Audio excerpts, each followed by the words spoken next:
Okay, join me here, folks. I promise you, I'm not going to mail it in like I did the last couple of times, or the few times before that. Let's do this!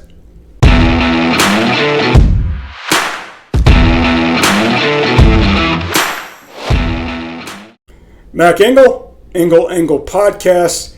Thank you very much for joining me. Now, before I introduce my guest for this episode, Pro Football Hall of Famer DeMarcus Ware, I need to tell you about what it's like to be recognized in public and the stressors that come with all of this fame that God has burdened me with. No, I'm kidding, of course. But I have done this job for a while, and sometimes people do recognize me. It doesn't happen a lot, but it does happen. And as the older you get, it gets really frustrating because sometimes you're not sure when you're a guy on my level, which is way down the food chain, if that person knows you from a social event, usually through your child's school activities. I can't begin to tell you how many times I have been at an event where someone will come up and talk to me and I'm not sure if I know them. I might know them. I might have talked to them a lot over the last year or two or whenever, just those events have been spaced out and I don't know who they are. I'll give you an example. It wasn't too long ago, I was at Starbucks and this guy comes up to me and says, "Hey Mac, how you doing?" I said, "I'm fine, how are you? It's good to see you again." No clue who he was, none. We proceeded to have a conversation for about 2 minutes and I hope that he is handed the Starbucks mug where I can see his name on the side. And we're just standing there. I go sit down, not sure if this conversation is going to continue, and I go sit down, and sure enough, he comes down and sits across from me. We proceed to have a 15 to 20 minute conversation about a variety of subjects. Very nice guy, by the way, and I don't know who he is. And I keep praying, please turn your coffee cup so then I might see your name. Sure enough, takes a sip, puts it down, and there is his name. Bold letters. No clue who he is. None. Which totally cancels out my hope and aspirations that one day we will all be required to wear name tags. It's not against you. It's nothing you did. I just can't remember your name. No clue who he was. Again, nice guy. So the other day I'm in traffic and I'm at a stoplight. And I don't drive a particularly nice car. I drive what is mostly a modern day station wagon. It's a Toyota Highlander. Guy comes up next to me and he starts signaling to me to roll my window down. And I'm like, how does he see me? My windows are kind of tinted, but nonetheless, he sees me and I do the nice thing. I roll my window down. No clue who this guy is. He's driving a nice car, black aviator sunglasses, black mustache, and he says, "Hey, are you Mac Engel?" I said, "Yeah, I am," much to my own surprise. And he says, I was just talking about you about 10 minutes ago. I said, "Well, I hope it was something nice." He said, "Oh yeah, it was." Light turns green. He's gone from my life forever until I run into him the next time. Those are pretty benign. I think a lot of people experience that, especially as you get older and you just forget things, not intentionally. And then there's the times you are recognized when you don't want to be recognized. Earlier this spring, I went through the joys and thrills of having a colonoscopy. It's not that bad, and this is my public service announcement to tell you, get it done. If you're an adult of a certain age, just get these things done. It's for your own good. Is the prep work fun? No, it's not. I think at one point I started to think I'm going to get my mail delivered here on the toilet. But this too shall pass, as well as everything else did in my system.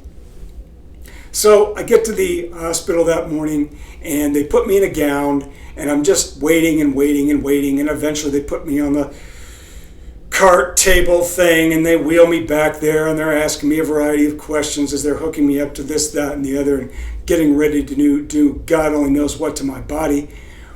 And the nurse says, "What's your name?" Taking down all this information to make sure that they're getting the right person.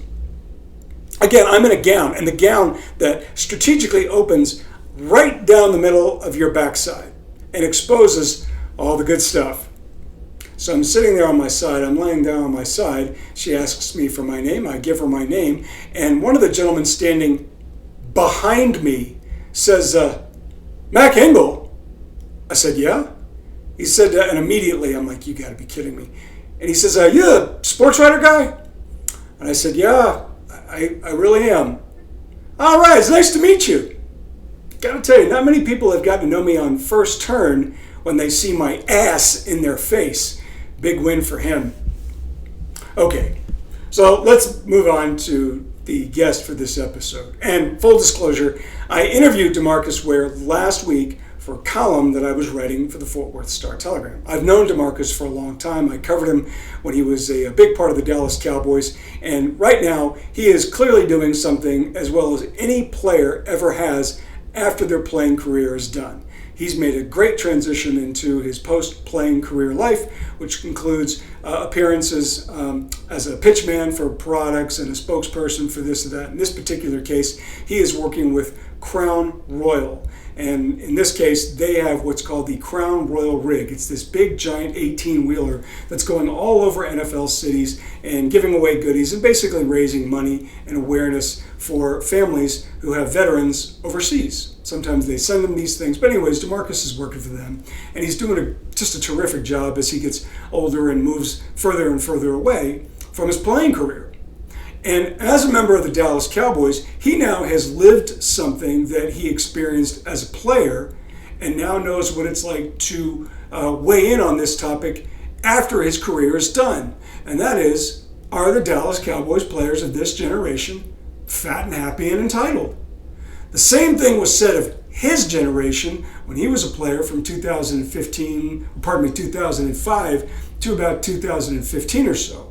What's happened is most, or if not all, of the players from the Dallas Cowboys dynasty years in the 90s have since become frustrated with the current state of the team, and almost all of them to a man come out and say, these guys have no idea, they're rich, fat and happy and spoiled, and they're enjoying all the perks of being a Cowboy without actually having built on the legacy and the success of what this franchise was originally established.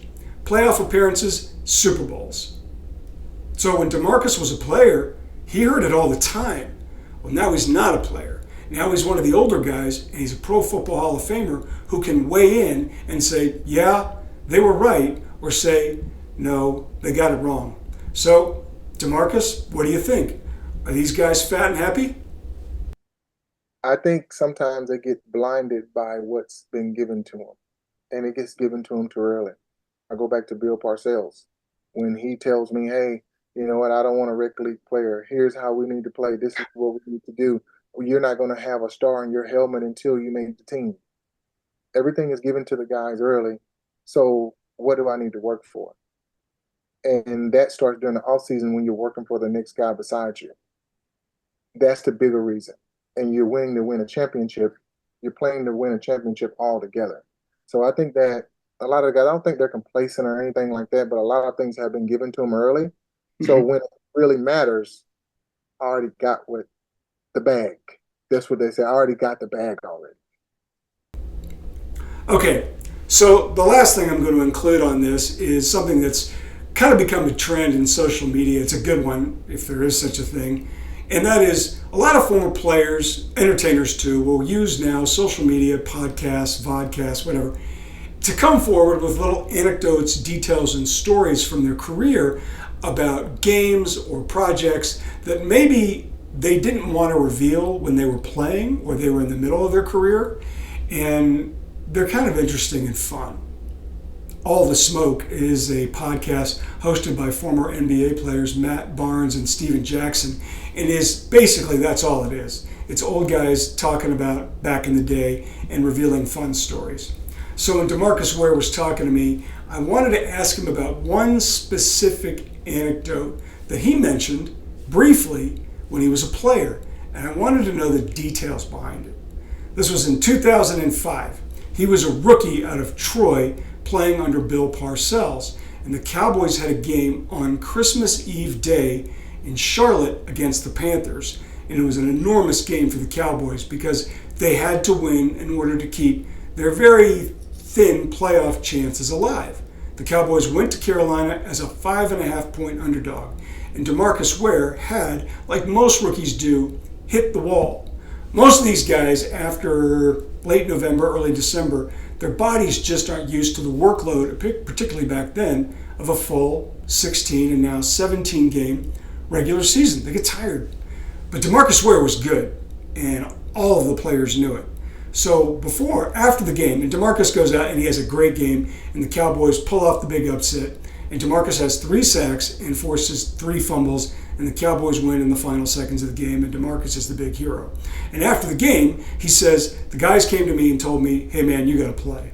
So I asked DeMarcus, what exactly were the particulars behind that? Who called you out and said, brother, we need you, get moving? I think that game was close to one of those Christmas games. It was Christmas Eve. It was a Christmas game, and a lot of the guys, they were saying, hey, I don't want to go home and lose this football game. I mean, it wouldn't be good because I don't get to open up the gifts for Christmas. We had to do it early because we always had a Christmas game, and it was actually Greg Ellis, it was Tony Romo, it was Jason Witten, a couple of guys on offense, and I think it was Brady James. Okay. Yeah, so Brady James, they all came to me and said, hey, you need to have a game that's lights out. And when the whole team comes to you and say that, they sort of put you in a category in what you're able to do. I don't know if the guys on the Dallas Cowboys have done that yet and put that pressure on Micah and say, this is what you have to do for us to win this football game. But they did that to me. And once that clicked in my mind, that was my role on the team, I did that every week. So I want to thank DeMarcus Ware and the people at Crown Royal Rig for allowing me to use it. It's kind of fun. One more quick note. The Dallas Cowboys are coming off a humiliating loss at home against the New Orleans Saints, 44-19. And what's so dispiriting about it is that it's 1 week after they opened the regular season at Cleveland, where they basically ended quarterback Deshaun Watson's career. How do the Cowboys go from 1 week looking so good to the next week looking so horrible? That's the Dallas Cowboys, baby. And here's my lesson to you. I know they are the most popular team in America on which to bet. Do yourself a favor. Win or lose, don't bet the Cowboys.